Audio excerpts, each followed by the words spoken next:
What's up, everyone? Welcome to the video. Today we're going to take a look at how to change the battery in this Genesis remote key fob. This remote key fob is going to use replacement battery CR2032, and I'll put a link in the description box of this video to where you can purchase these batteries if you're in need. The other thing we're going to need is a small Phillips head screwdriver and a smaller flathead screwdriver.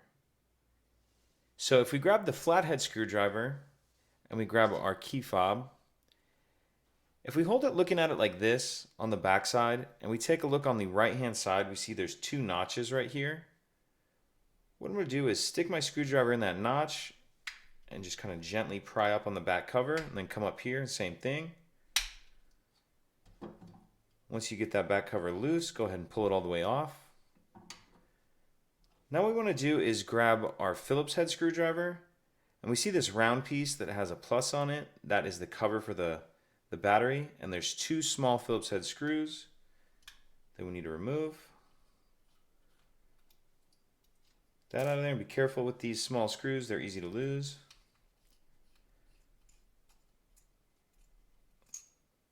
Once you get the two screws off, that back piece, that round piece, will lift off like that. And now we see our battery right here. Now you can grab your flathead screwdriver and use it to get under the edge of the battery and get it out of that holder.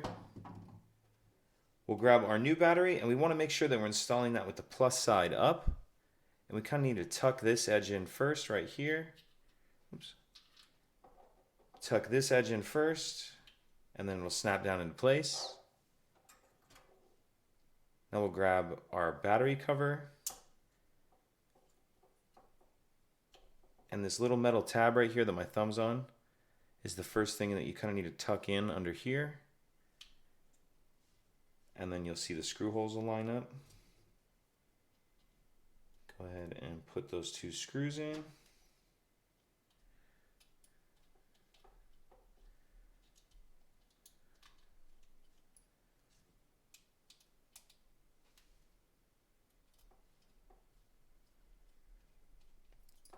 Once you have your two screws in, we can go ahead and pop this back cover on. And just make sure you're kind of lining up that cutout with that button. And that's it. If you have any questions, please let me know. If you could take a second to like and subscribe, it helps us out, and I'd appreciate it. Thank you.